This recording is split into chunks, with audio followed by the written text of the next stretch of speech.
Great FM, great combination, 106.4 megahertz.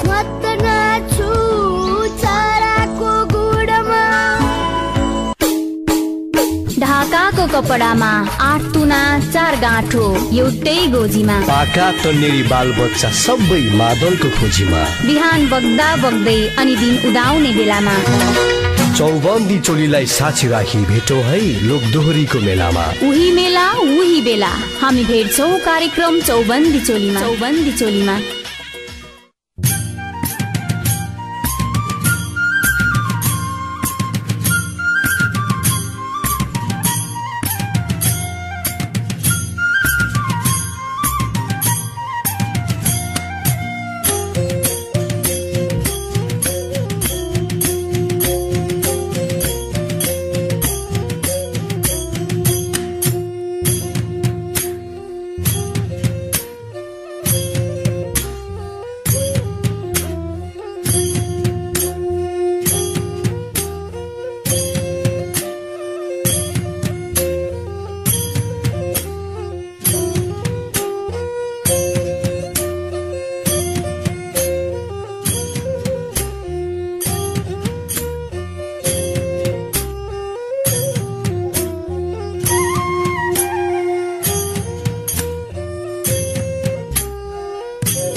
छोटो अनि मिठो टिफिन टाइम र 10 बजे पछिको समयमा म फेरि पनि हाजिर भइसकेको छु तपाईसँगै रम्नका लागि, तपाईसँगै रमाउनका लागि भन्दा पनि आज एकजना चर्चित कलाकारको साथमा रमाइलो भलाकुसारी गर्नका लागि म आइसकेको छु। मैले अघि नै तपाईलाई जानकारी दिइसकेको छु। आज हामीसँग यस्ता एकजना कलाकार हुनुहुन्छ जसले विगत 2 दशकदेखि लोकगीत संगीतमा निरन्तर काम गर्दै आइरहनु भएको छ। तपाईहरूलाई उत्कृष्ट गीतहरू तपाईको माझमा ल्याइ राख्नु भएको छ र यस्ता सर्जक हुनुहुन्छ, यस्ता गायक हुनुहुन्छ अनि यस्ता मोडल पनि हुनुहुन्छ।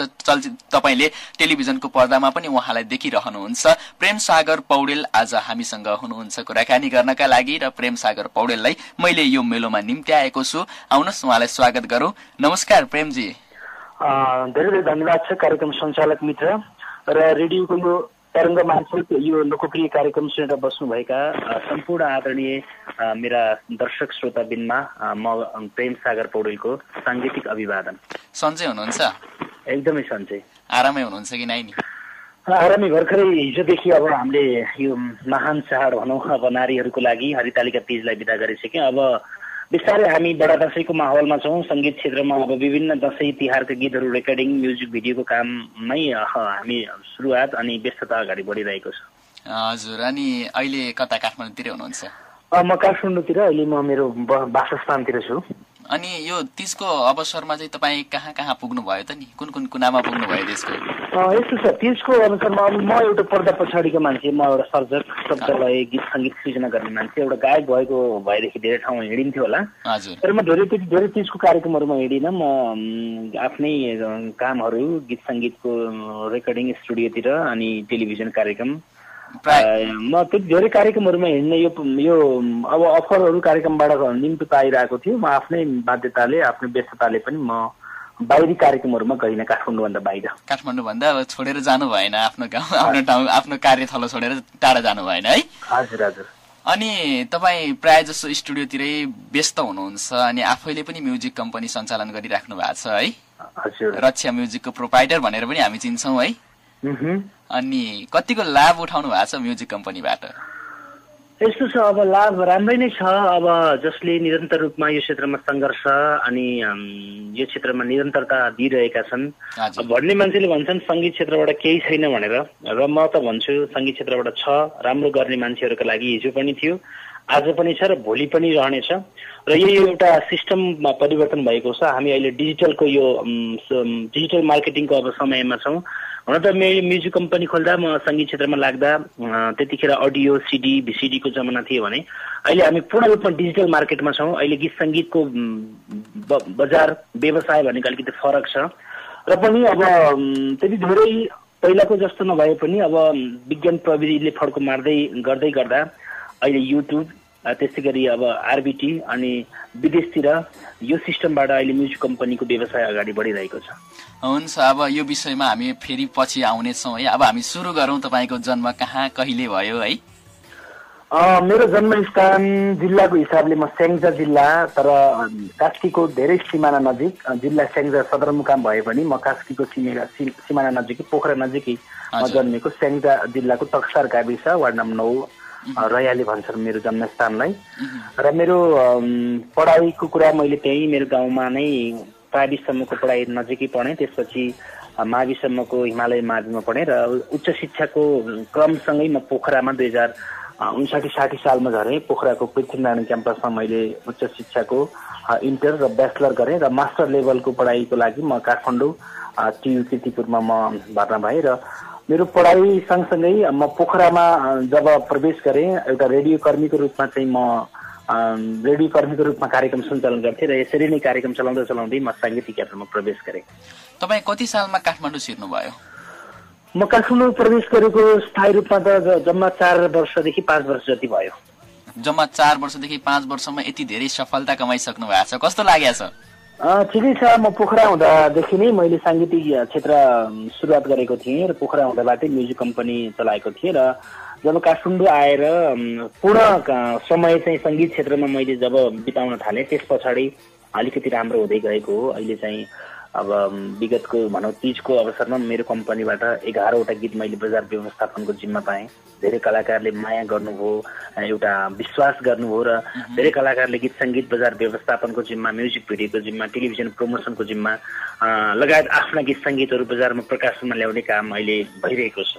अनि तपाईँको फ्यामिली ब्याकग्राउन्डको विषयमा अलिकति थोरै जानकारी दिनुहोस् न। तपाईँको बुवा के गर्नुहुन्थ्यो, आमा के गर्नुहुन्थ्यो? मेरो फ्यामिली ब्याकग्राउन्ड भनेको म गाउँमा जन्मेको गाउँले किसानको छोरा हो। मेरो बुवा हुन त एउटा पहिला चाहिँ बुवा इन्डियाको पुलिसमा हुनुहुन्थ्यो। उहाँले इन्डियाको पुलिसको काम छोडेर गाउँठाउँमै, हामी एउटा कृषक हो, मेरो दाजुहरू विदेशतिर हुनुहुन्छ र म गाउँमै दुःख सुख उकाली ओह्राली मेलापात घाँस दाउरा गरेको मान्छे।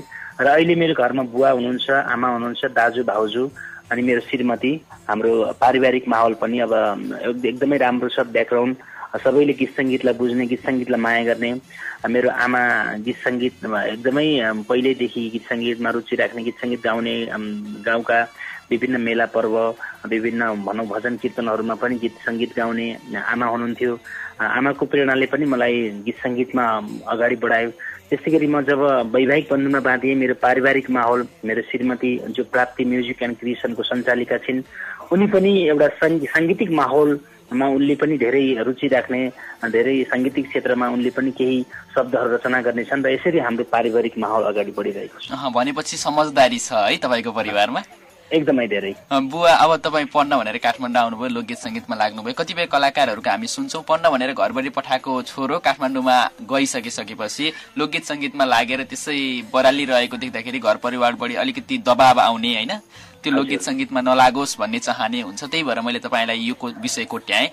तपाईँको यस्तो हुन्छ, कोही चाहिँ अब अलिकति ट्र्याक भन्दा बाहिर जानुहुन्छ, उहाँले चाहिँ घर परिवारको सोच एउटा तर उहाँले सोच अर्को गर्नुहुन्छ, खर्च दिए अनुसार। तर मैले एउटा ट्र्याक हो जुन घर परिवारबाट पढ्न भनेर आए पनि मैले घर परिवारकै सल्लाह अनुसार सङ्गीत क्षेत्रमा लागेँ। बिस्तारै आफ्नो सृजनाहरू आफ्नो लगानी गर्दै राम्रो प्रतिफल गर्दै आइसके पछाडि सपोर्ट हुने त हो। जस्तो मैले पनि गीत सङ्गीतमा राम्रो सफलता हासिल नगरेको भए छोरो बिग्रियो, खर्च गर्यो, डुबायो भन्ने हुन्थ्यो। तर जो मान्छेले राम्रो एउटा गर्नुहुन्छ त्यो मान्छेलाई त अवश्य सबैको परिवारबाट सपोर्ट होला जस्तो लाग्छ मलाई। तपाईँ यो सङ्गीत क्षेत्रमा आउनुभन्दा पहिला नै वैवाहिक सम्बन्धमा बाँधिनु भयो कि यो सङ्गीत क्षेत्रमा आएर चाहिँ तपाईँले आफ्नो जीवन? होइन, म वैवाहिक बन्धनमा बाँधिएको मात्र 2-2.5 वर्ष जति भयो। भनेपछि सङ्गीत क्षेत्रमा आइसकिसकेपछि, तपाईँले नाम कमाइसकिसकेपछि बल्ल तपाईँले आफ्नो जीवनसाथी छान्नुभयो है? हो, हजुर हजुर। सङ्गीत क्षेत्रमै लाग्नु भएको व्यक्तिलाई छान्नुभयो कि सङ्गीत क्षेत्रभन्दा बाहिरको व्यक्तिलाई छान्नुभयो? सङ्गीत क्षेत्रभन्दा बाहिर। मेरो श्रीमतीको विधा भनेको उनी एउटा डक्टर लाइन, उनको पारिवारिक माहौल, उनको पृष्ठभूमि भनेको सबै एउटा स्वास्थ्य क्षेत्रमा हुनुहुन्छ, मेरो ससुरा पनि स्वास्थ्य विभागमा हुनुहुन्छ, त्यसै गरी जेठान पनि, र उनको पारिवारिक माहौल सबै सरकारी लेभलको कामहरू सरकारी जागिरीमा हुनुहुन्छ, स्वास्थ्य क्षेत्रसँग सम्बन्धित, र उनी पनि एउटा स्वास्थ्य पढिरहेकी थिइन्, स्टाफ नर्स सिद्ध्याएर उनी पनि अब गीत सङ्गीतमा रुचि राख्छन् र आफ्नो पढाइ एकातिर र हाम्रो वैवाहिक बन्धन बाँधिसकेपछि उनलाई पनि एउटा रुचि हामी यसरी मिलाएर अनि उनको आफ्नो एउटा क्षेत्र छ र त्यो क्षेत्र पनि साथमा र यो क्षेत्र पनि साथमा मिलाएर लैरहेका छौँ। तपाईँले चाहिँ एउटा डाक्टर पढिराखेको एकजना व्यक्तिलाई चाहिँ नै सङ्गीत क्षेत्रमा ल्याएर प्राप्ति म्युजिक भनेर अहिले उहाँको नामबटी पनि सञ्चालनमा आइरहेछ है, प्राप्ति म्युजिक क्रिएसन। सङ्गीत क्षेत्रमा उहाँलाई मिसाउनु भयो है, आफूसँगै अगाडि लिएर जाउनु भयो। एकदमै। अनि तपाईँले निकै राम्रा सिर्जनाहरू गर्नुभएको छ लोकगीत सङ्गीतमा पनि, आधुनिकमा पनि उत्तिकै रुचि राख्नुहुन्छ, उत्तिकै गर्नुहुन्छ। नसा पिउने बानी भयो भन्ने आधुनिक पनि असाध्यै चर्चामा रह्यो तपाईँको है। तपाईँले लोकगीत सङ्गीत र आधुनिक गीत सङ्गीत गर्दाखेरि सबैभन्दा सजिलो आफूलाई गर्न मन लाग्ने, मनैदेखि गर्ने चाहिँ कुन विधामा चाहिँ तपाईँलाई मनैदेखि काम गर्न मन लाग्छ? अब यस्तो हो, सङ्गीतको सागर हो, एउटा विधा भनौँ, सङ्गीतको एउटा क्षेत्र हो। यसमा चाहिँ अब मैले अब लोकदोहोरीको मेरो पृष्ठभूमि, मेरो साङ्गीतिक क्षेत्रमा प्रवेश भनेको म दोहोरी विधाबाट आएको मान्छे हो, लोक विधाबाट आएको मान्छे हो।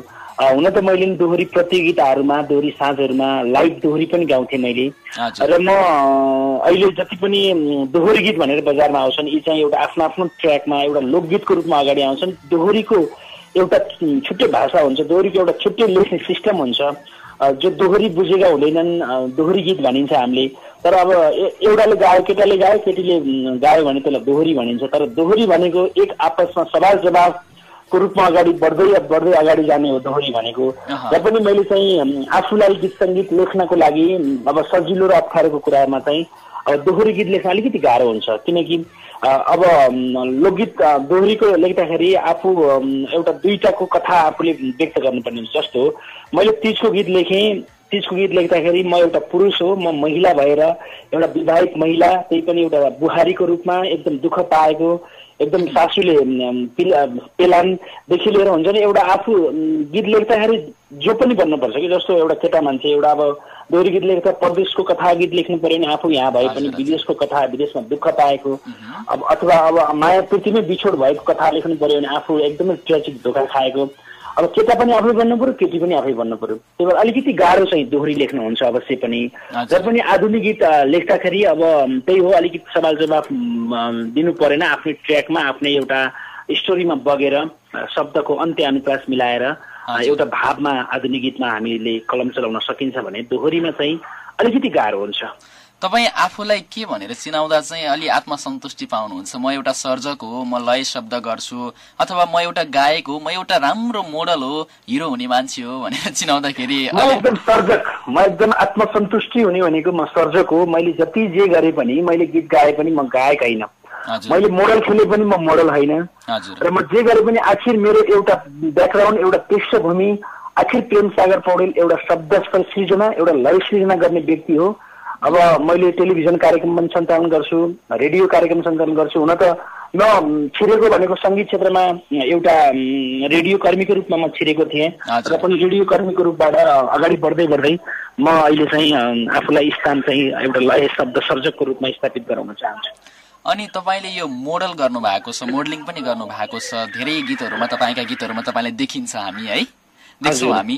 तपाईँको यो मोडलिङ चाहिँ रहर हो कि बाध्यताले गर्नुभयो? यस्तो मोडलिङ यस्तो रहर पनि होइन, अलिअलि त रहर पनि हो, तर आफूले बनाएका गीत, आफ्नो कम्पनीका गीत, त्यही अरूलाई खेलाउनु पर्यो भने पारिश्रमिक पनि दिनुपर्ने हुन्छ। आफूले गर्न सक्ने, आफूले न्याय दिन सक्ने त्यस्तो सेन्टिमेन्टल गीत, अलिअलि अभिनय गर्न सक्ने गीतहरूमा मैले अभिनय गरेको हुँ। तर त्यसरी म एउटा व्यावसायिक मोडलको रूपमा मैले धेरै गीतहरू खेलेको छैन। हुन त जोड्ने हो भने सुरुदेखि मैले लगभग 40-50वटा गीत, आधुनिक दोहोरी गीतहरू गरेर मैले भिडियो त गरिसकेँ। र पनि म एउटा रहर पनि थियो सुरुमा, अब अहिले त रहर त्यति लाग्दैन। आफूले न्याय दिन सक्ने गीतहरूमा चाहिँ एउटा त्यस्तै माहौल मिल्यो भने चाहिँ मैले अभिनय गर्छु, नत्र चाहिँ अरू कोही नयाँ राम्रो प्रतिभा भएका, राम्रो कलाकार भएका आउनुभयो भने चाहिँ गर्छु। अब पैसै खर्च गर्नु पर्यो, धेरै पैसा लगानी गर्नु पर्यो भने त अब त्यही गाह्रै हुन्छ, अनि आफैले अभिनय गर्छु।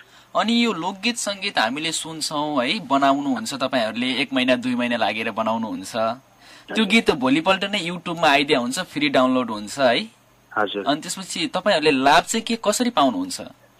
त्यही त सिस्टम अहिले एकदमै गाह्रो अवस्था छ। यो अवस्थामा त अब के भनौँ हेर्नुहोस्, अब अहिले पाइरेसीको कुरा त एकदमै गाह्रो समस्या हो। अब यो प्रविधिले निम्त्याएको एउटा रोग हो यो। यसलाई अब एकैचोटि तुरुन्तै निदान चाहिँ हामीले गर्न सक्दैनौँ। अब के गर्ने, सुन्ने श्रोता दर्शक एकदमै धेरै हुनुहुन्छ। पहिला लोकदोहोरी मन नपराउने मान्छे अहिले के गाउँ के सहर के देश के विदेश सबै सर्कलका मान्छेले गीत सुन्नुहुन्छ। तर त्यही हो कि अब एउटा यो सिस्टम छैन, एउटा देशको तभरबाट पनि सरकारी तभरबाट पनि एउटा सिस्टमै छैन कसरी गीत सुन्ने। अब एउटा साइबरमा पुग्छ, उहाँले चाहिँ गीत डाउनलोड गरेर पठाइदिनुहुन्छ, उहाँले पैसा कमाउनुहुन्छ, सम्बन्धित स्रष्टा समक्ष आइपुग्दैन। यसको विषयमा विभिन्न सङ्घ संस्था छन्, गीत सङ्गीत क्षेत्रसँग सम्बन्धित सङ्घ संस्था, उहाँहरूले पनि अब धेरै भइसक्यो हामीले पहल गर्दैछौँ भनेको, तर अहिलेसम्म गर्न गाह्रै भइरहेको छ। अब यसलाई बिस्तारै हेरौँ। अबको नयाँ संविधानदेखि लिएर अबका विभिन्न सङ्घ संस्थादेखि लिएर विभिन्न कलाकार कम्पनी सबैको पहल छ। यसलाई अब केही रूपमा अलिकति सिस्टमेटिक रूपमा अगाडि बढ्छ कि भन्ने हामीले आशा गरेका छौँ। अनि हामी यो प्राय सुनिन्छ होइन, सर्जकहरूबाट अथवा हाम्रो गायक गायिकाहरूबाट धेरै जसो सुनिने गुनासोहरू हुन्छ, मैले गीत त राम्रै गरे हो तर म्युजिक कम्पनीको कारणले गर्दाखेरि डुबायो भन्ने यस्तो खालका गुनासाहरू पनि सुनिराखेको छ। तपाईँ एउटा म्युजिक कम्पनी सञ्चालन गरेर पनि बसिराख्नु भएको छ है, यो विषयमा अलिकति प्रकाश पारिदिनुहोस् न। यस्तो कम्पनीले डुबायो भन्ने विषयमा उहाँले कस्तो कम्पनीसँग काम गर्नुभयो? एउटा विगत लामो समयदेखि नेपाली गीत सङ्गीतमा राम्रा गीत सङ्गीतहरू उत्पादन गर्ने, बजार व्यवस्थापन गर्ने त्यस्ता राम्रा म्युजिक कम्पनीले सायद कुनै कलाकारको गीत डुबाएको छ जस्तो लाग्दैन मलाई। जस्तो कि कुनै कलाकारले गीत गर्नुहुन्छ, गीत राम्रो छ र पनि उहाँले आर्थिक रूपमा अब कम्पनीले सबै गर्नुपर्ने अवस्था छ अहिले। कम्पनीलाई पनि त्यति धेरै बेनिफिट नभएको कारणले पनि कम्पनीले उचित रूपमा मिडिया प्रमोसन गर्न नसकेको चाहिँ हुन सक्छ, जो कि मैले आफूले पनि सक्दिनँ कि म आफै स्रष्टा हो, म आफै सर्जक हो भने मैले आफ्नो गीत सङ्गीतमा मिडिया प्रमोसन गर्नुपर्ने हुन्छ। अर्को नयाँ कलाकारको गीतलाई मैले पुरा लगानी गरेर आफ्नो पैसा खर्च गरेर मिडिया प्रमोसन गरिदिने अवस्था अहिले छैन। र पनि मैले एउटा गीत गायकले राम्रो गीतदेखि लिएर म्युजिक यो अवस्थालाई धराशयी अवस्थामा लिएर गएका हुन् त कलाकारहरूले। हो, केही कलाकारले चाहिँ हो, अवश्य पनि हो, सबैलाई भन्न मिल्दैन। केही कलाकारले सस्तो लोकप्रियताको लागि त्यो कदम चाहिँ चालेर त्यस्ता खालको गीत सङ्गीतलाई बढी प्रोत्साहन गरेर बढी महत्त्व दिएर बजारमा ल्याइरहेका छन्। अब यो कुराहरू छोडिदिउँ, तपाईँको राजनीतिप्रति चाहिँ कतिको चासो राख्नुहुन्छ? म एकदमै कम। म राजनीति भनेपछि त्यति धेरै मन नपराउने मान्छे। म विद्यार्थी जीवनदेखि नै म राजनीतिमा लागिनँ। म आफ्नो सङ्घ संस्थादेखि लिएर राजनीतिमा एकदम अलग छु।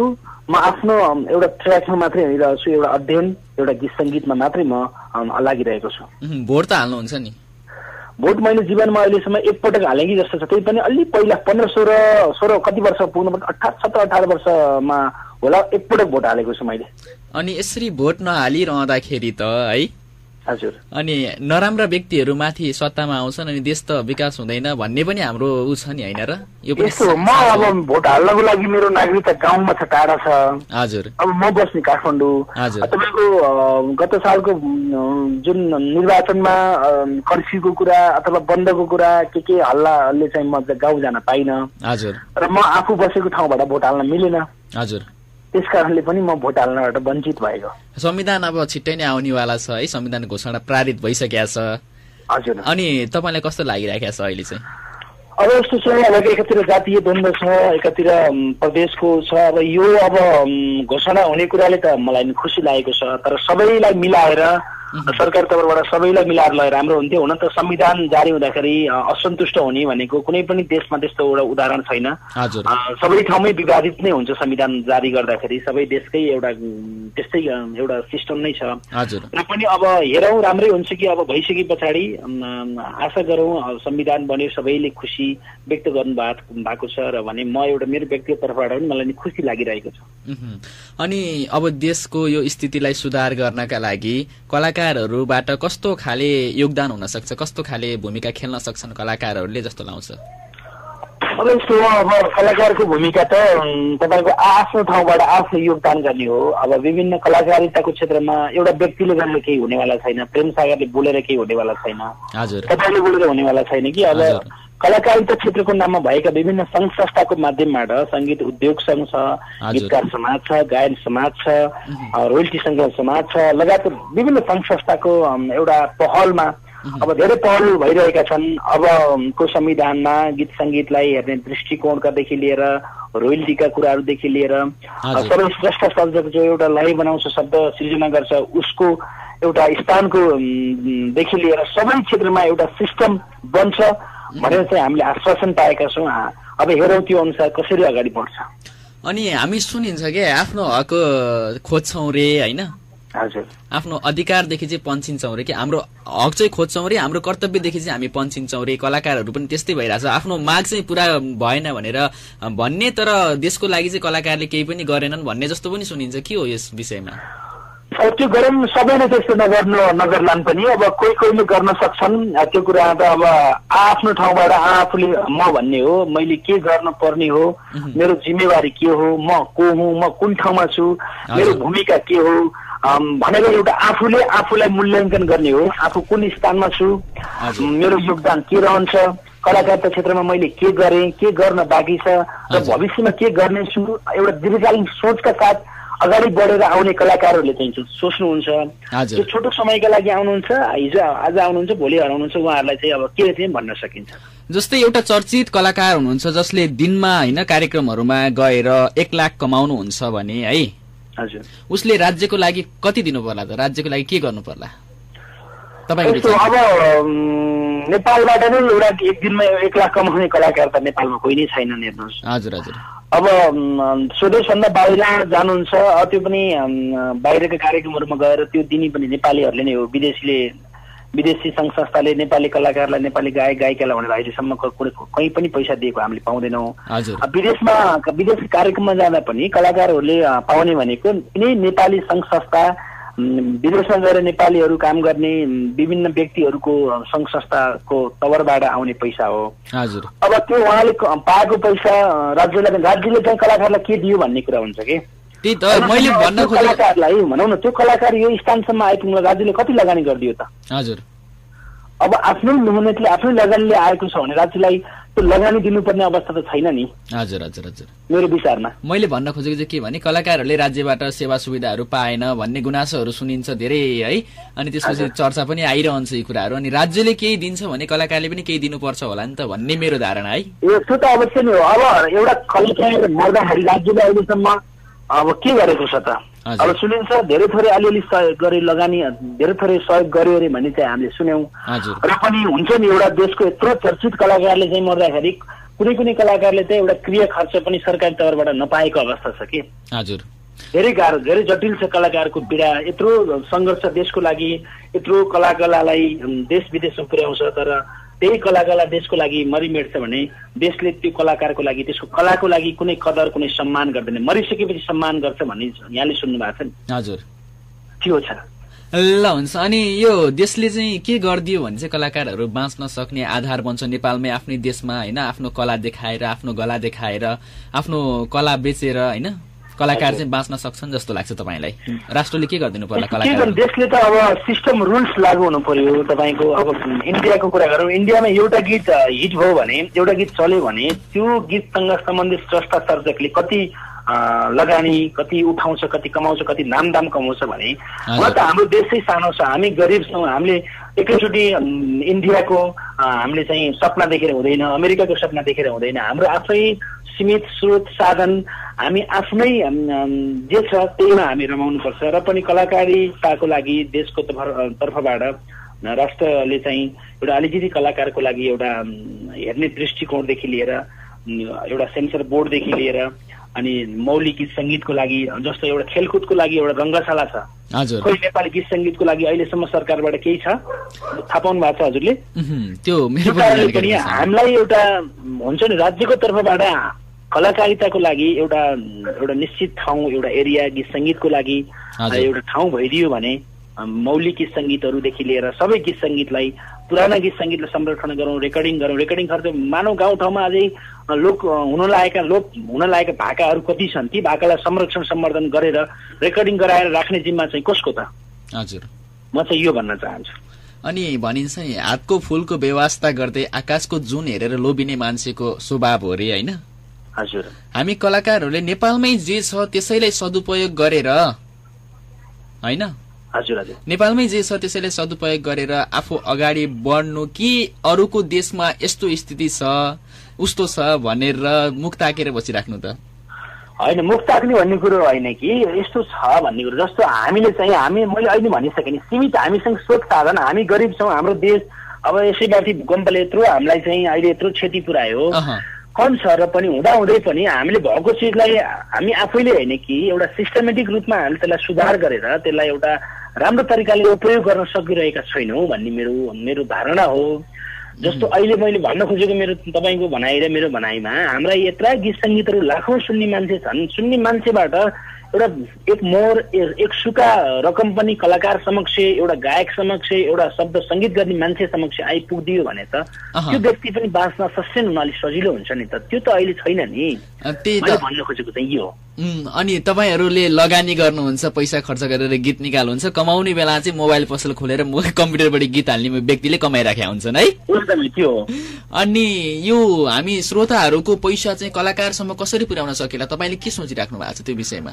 अब श्रोताहरूको पैसा त अब यही हो। अब विभिन्न ठाउँहरूमा एउटा डाउनलोड सेन्टर अब म्युजिक नेपालले ल्याएको थियो यो अवधारणा, तर त्यो पनि अहिलेसम्म सफल हुन सकिरहेको छैन। हेरौँ सुचारू भएको छैन। जस्तो विभिन्न ठाउँमा चाहिँ डाउनलोड सेन्टर राखिदिने। जस्तो चितवन तपाईँको एरियामा 2-3 ठाउँमा उहाँहरूलाई चाहिँ मासिक रूपमा उहाँले पैसा तिर्नुहुन्छ, मासिक भनौँ कि अथवा उहाँले कमाइको हिसाबले उहाँले गीत डाउनलोड गरे बापत कति कमाउनुहुन्छ त्यसको कति % चाहिँ सङ्घ संस्था मार्फत कलाकारलाई दिने, अनि उहाँले आफ्नो लगानी पनि उहाँले सुरक्षित गर्ने। कति ठाउँमा कुन त अब डाउनलोड सेन्टर जस्तो डिलर जस्तो राखिदिने हो भने देशभरि, भने सरकारी रूपमा चाहिँ त्यसलाई लिडिङ गर्ने। जस्तो अहिले सरकारले जुन मापासेलाई देशव्यापी रूपमा कति कन्ट्रोल गर्न सक्यो त, त्यस्तै गरेर सरकारी रूपमा चाहिँ विभिन्न ठाउँमा त्यस्तो पाइरेसी गर्नेहरूलाई गर्न नदिने, उहाँहरूलाई सचेतना गराउने, उहाँलाई चाहिँ अब यस्तो गर्न पाइँदैन, यो गर्न अपराध हो, कलाकारको सृजना स्रष्टालाई चाहिँ गाह्रो हुन्छ भनेर चाहिँ एउटा जनचेतना जस्तो जग्गा हेरेर विभिन्न ठाउँमा चाहिँ त्यस्ता डाउनलोड सेन्टर राख्ने हो भने अब ती मोबाइल पसलेहरू पनि इच्छुक हुनुहुन्छ कि उहाँहरूलाई पनि लागिरहेको छ कि हामी पनि दिन्थ्यौँ कलाकारलाई, तर उहाँहरूले कुनै एउटा माध्यम नै पाउनु भएको छैन नि त। अब उहाँहरूले नि व्यवस्था बाध्यता छ, उहाँले पसल खोल्नु भएको छ, गीत सङ्गीत बजाउनु पर्यो, गीत हालिदिनुहोस् न भनेपछि हाल्नै मिल्दैन, दिन्न भन्न पनि मिलेन। श्रोताले मागिसकेपछि उहाँले पैसा नि पाउनुहुन्छ। एउटा सिस्टमेटिक रूपमा चाहिँ लगिदियो भने चाहिँ उहाँहरू पनि इच्छुक हुनुहुन्छ। कतिपय ठाउँका साथीहरू त होइन अब पैसा तिर्नुपर्छ भने हामी यो सेवै बन्द गर्छौँ भन्ने पनि हुनुहुन्छ फेरि। यसलाई चाहिँ हामीले चाहिँ एउटा मिलाएर लान सकियो भने कलाकार समक्ष धेरै थोरै रोयल्टी चाहिँ आइपुग्थ्यो। यति गर्दैमा चाहिँ यो पाइरेसी जति पनि छ गीत सङ्गीतमा यो सबै रोकिन्छ होला त? कस्तो अब रोकिन्छ नि भन्न, पाइरेसीलाई हामीले टोटल्ली बन्दै गर्न कोही संसारमै सकिँदैन। हेर्नुहोस्, पाइरेसीलाई बन्द गर्नु भनेको विज्ञान प्रविधिसँग हामी पछाडि हट्नु हो। पाइरेसी भनेको एउटा तर्फबाट नभए अर्को तर्फबाट हुन्छ। त्यसकारणले यसलाई कम गर्ने हो, तर हामीले बन्दै गर्न चाहिँ एकदम ठप्पै गर्न चाहिँ सकिँदैन। ल हुन्छ, यो विषय पनि हामीले कुराकानी गरिसक्यौँ। अब भने तपाईँको समाज सेवाप्रति चाहिँ कतिको चासो राख्नुहुन्छ तपाईँ? कतिको झुकाव छ? समाज सेवा त मेरो उमेरै भएको छैन समाज सेवा गर्ने। म अब उमेरले पनि अब काँचै छु। उमेर चाहिन्छ र समाज सेवा गर्नलाई? भर्खरै गीत सङ्गीतमा एउटा भर्खरै फड्को मार्दैछु, अलिकति मेहनत एउटा लगनशीलताले अगाडि बढिरहेको छु। अब भविष्यमा चाहिँ अब गीत सङ्गीतबाट राम्रै गरिएछ, कमाइएछ भने भविष्यमा समाज सेवा गर्ने सोच चाहिँ छ मेरो। समाज सेवा गर्ने सोच छ भन्नुभयो, उमेर पुगेको छैन भन्नुभयो। समाज सेवा गर्नलाई के उमेर नै चाहिने हो त? त्यस्तो हो नि त। समाज सेवा गर्नु भनेको अब अलिकति उमेर सिद्धिएर, पढाइ सिद्धिएर सबै कुरा उ गरेर एउटा विश्रामको बेलामा गर्ने हो क्या समाज सेवा भनेको मेरो विचारमा। तपाईँको अब समाज सेवातिर लाग्छु, सङ्घ संस्थातिर लाग्छु भनियो भने त आफ्नो कामै बिर्सिन्छ। हेर्नुहोस्, तपाईँ म अब गीत सङ्गीतमा छु, अब म विभिन्न सङ्घ संस्थामा लाग्ने, नेता बन्ने, हिँड्ने गरेँ भने त मेरो त ट्र्याक त मेरो त बाटो त अर्कै हुन्छ नि। त्यो सङ्घ संस्थामा नलागिकन होइन सेवा गर्न सकिँदैन र? कस्तो खालको समाज सेवा हो यहाँले भन्न खोजेको? अब मैले भन्न खोजेको समाज सेवा चाहिँ विभिन्न सङ्घ संस्थालाई विभिन्न केही बनाएर बस्ने, केही गरिदिने त्यो हो। त यहाँले भन्न खोजेको समाज सेवा चाहिँ कस्तो? मैले भनेको तपाईँ मानव हुनुको धर्मले होइन, हजुर, तपाईँले कसैप्रति कतिको माया र सहानुभूति राख्नुहुन्छ भन्न खोजेको मैले चाहिँ। त्यस्तो त मैले त बेला बेला गरिरहेको हुन्छु। मेरो जन्मदिनमा पशुपतिमा गएर वृद्धहरूलाई धेरै थोरै पैसा दिने, अब कोही माग्न आउने मान्छेहरूलाई माग्नुहुन्छ, हात थाप्नुहुन्छ, 10-20 रुपियाँ ₹50 दिने त्यस्तो मानवीय त एकदमै मैले त गरिरहेको हुन्छु। कोही हात थाप्दै आउनुहुन्छ, कोही वृद्ध आउनुहुन्छ, त्यस्तो व्यक्तिहरूलाई त मैले दिइरहेको हुन्छु। अब एकदमै मोटो रकम एकैचोटि संस्थालाई दिने त मेरो औकातै छैन नि अहिले। अब त्यो विषयमा त मैले कसरी गर्ने त? हजुर हजुर, मैले पनि मेन ठिट कुरो यही खोताल्न खोजेको तपाईँबाट है। हजुर, तपाईँ अहिले मनकारी हुनुहुन्छ जस्तो पनि लाउँछ कि। ल हुन्छ। अनि त्यसपछि अब हामी कुराकानी गर्दैछौँ समाजसेवा कतिको गर्नुहुन्छ भनेर, त्यो कुराकानी भयो होइन। हजुर, अब चाहिँ कुराकानी के भन्दाखेरि तपाईँले सेवा गर्ने काम है त, समाजसेवा भन्दा नि सेवामा जाउँ। तपाईँ बाठममा एकजना नव कलाकार होइन, नव आगन्तुक तपाईँलाई गीत बनाइदिनुहोस् भनेर जानुभयो भने तपाईँले के कस्ता सेवाहरू उसलाई दिन सक्नुहुन्छ? अब यस्तो छ, नयाँ कलाकारलाई म एउटा लय शब्द बनाउने मान्छे, मसँग राम्रो गायक आउनुभयो, गायिका आउनुभयो भने, र मैले हिजो अस्तिका दिनमा धेरै नव कलाकार लोकदोहोरी क्षेत्रमा धेरै गायकलाई मैले गीत बनाइदिएर अगाडि ल्याएको छु। आधुनिक विधामा त्यस्तो धेरै नयाँ नयाँ प्रतिभाहरूलाई मैले अवसर दिइरहेको छु भने अब आउने त्यस्ता प्रतिभाहरूलाई पनि मैले नगर्ने भन्ने त कुरै छैन। र उहाँले सोच्नुहुन्छ, उहाँले आफूले आफूमा म पूर्ण छु भन्नुहुन्छ, तर उहाँले आफूले आफूलाई मूल्याङ्कन गरेर हुँदैन। उहाँसँग राम्रो गाउने कला छ, गला छ, उहाँले बाहिर राम्रो गाउनुहुन्छ तर स्टुडियोमा आएर राम्रो गाउन सक्नु भएन भने उहाँको कमजोरी हो। उहाँले मेरो सृजनालाई न्याय गर्न सक्नुभयो भने अब मसँग सम्पर्कमा अहिले पनि हिजो आज पनि आइरहनुहुन्छ, फेसबुकमा आउनुहुन्छ कुराकानी गर्न। हजुरको सङ्गीतमा गीत गाउने धोको छ भन्नुहुन्छ, हजुरले लय शब्दमा गाउने गीत इच्छा छ भन्नुहुन्छ। मैले उहाँको क्षमता पहिचान गरेर मैले उहाँलाई अवसर दिने कुरा हुन्छ। अवसर दिने भनेर सबै मेरो लगानीमा चाहिँ उहाँलाई मैले गर्न सक्दिनँ, उहाँले पनि केही लगानी गर्नुपर्ने हुन्छ। मेरो आफ्नो सहयोग भनेको मेरो आफ्नो म्युजिक कम्पनी छ, म्युजिक कम्पनीबाट बजार व्यवस्थापन गर्न मैले सहयोग गर्छु। मसँग लय शब्द सृजना गर्ने खुबी छ, मैले लय शब्द उहाँलाई बरु फ्रीमा बनाइदिनु पनि सक्छु, एकदमै राम्रो प्रतिभा भएकोलाई। नत्र त मेरो पनि एउटा व्यवसाय हो भनौँ, मेरो पनि एउटा जीविकोपार्जन गर्ने एउटा माध्यम हो, म पनि बाँच्नु पर्यो। मेरो क्षेत्रै मेरो पेसै यही हो भने मैले पनि धेरै थोरै पारिश्रमिक अवस्था पनि लिन्छु। कोही त्यस्ता साथीहरू हुनुहुन्छ भने हिजोका दिनमा पनि मैले ₹1 पारिश्रमिक नलिकन गरेको छु भने भोलिका दिनमा पनि गर्नेछु। अनि अहिले जो सुनिराख्नु भएको छ उहाँले गीत निकाल्न चाहनुभयो प्रेम सागर पौडेलसँग सहकार्य गरेर, प्रेम सागर पौडेलको शब्द सङ्गीतमा होइन, प्रेम सागर पौडेलकै रक्षा म्युजिक मार्फत बजार व्यवस्थापन गर्न चाहनुभयो उहाँले भने, यहाँबाट काठमाडौँ आउँदाखेरि गोजीमा चाहिँ कति दाम बोकेर हिँड्नु पर्ला? यस्तो छ, अब गोजीमा दाम पहिला रेकर्डिङ मात्रै गर्ने कुरा, अब सबै खर्चको कुराकानी गर्ने भने त लामो हुन्छ। जस्तो तपाईँको पहिला म्युजिक एरेन्ज गर्नु पर्यो, त्यसमा लाइभ बाजा भर्नु पर्यो, भोकल गर्नु पर्यो, मिक्सिङ गर्नु पर्यो, गायक गायिका गरेर अब सुरुमा चाहिँ तपाईँको रेकर्डिङ खर्च मात्रै बोकेर आउँछु भने तपाईँको लगभग 18-20 हजारदेखि 30 हजारसम्ममा तपाईँको रेकर्डिङ कम्प्लिट हुन्छ। हजुर, अब कति खर्चसम्म गर्ने भन्ने कुरो हुन्छ। अब यति फिक्स रेट हुँदैन हाम्रो, जस्तो गीतले लाइभ बाजा के माग्छ, गीतमा एरेन्जमेन्ट कस्तो गर्ने, किबोर्डको एरेन्ज गर्ने कि कम्प्युटराइज एरेन्ज गर्ने कि, त्यसपछि नेपालमा एरेन्जको पनि र्याङ्क छ, कुनै एरेन्जरसँग गर्ने, भर्खर सिक्दै गरेको नयाँ एरेन्जरसँग गर्ने भने अलिक कम पैसा लाग्छ, अलिकति चलेको एरेन्जरसँग गर्ने भने अलि बढी लाग्छ, नयाँ स्टुडियोमा गर्ने कि चलेको स्टुडियोमा गर्ने कि, त्यो आधारमा चाहिँ त्यसको पैसाको निर्धारण हुन्छ।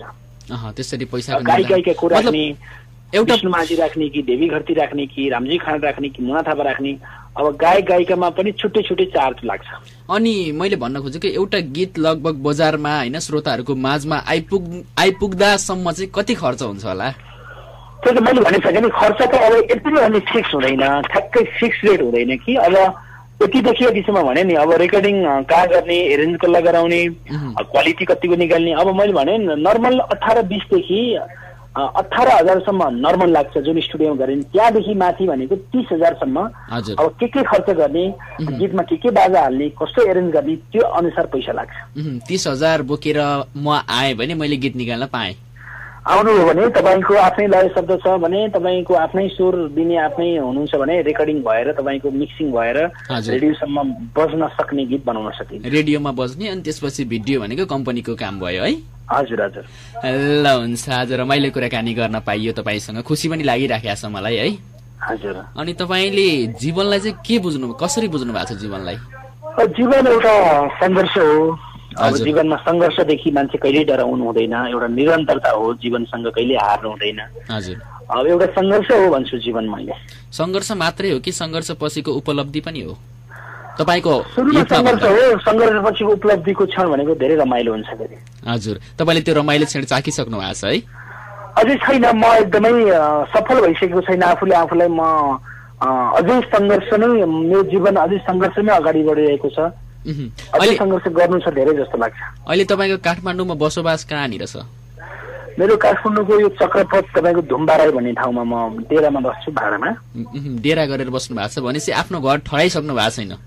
छैन नि, कहाँ अब यत्रो 2-4 वर्षमा घर ठडाउनु सक्ने अवस्था त कहाँ नै हुन्छ र एउटा सामान्य नेपालको कलाकारले। ल हुन्छ।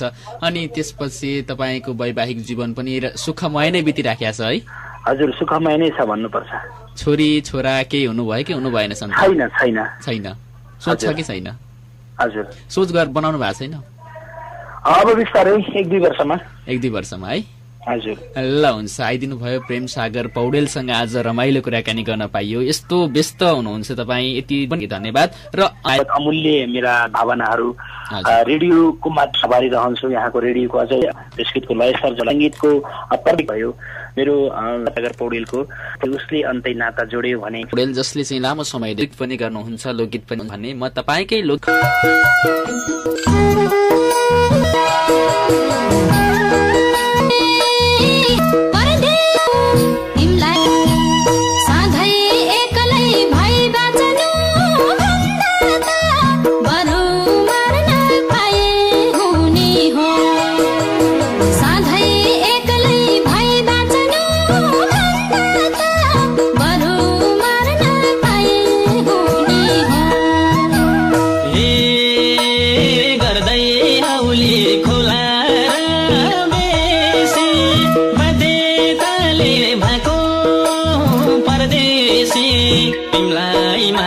सम्झेर कति रुने सधैँ टाढा भई बस्नु भन्दा त बरु मर्न पाए हुने हो। फुलाएर बेसी बाध्यताले भएको परदेशी तिमीलाई मात्रै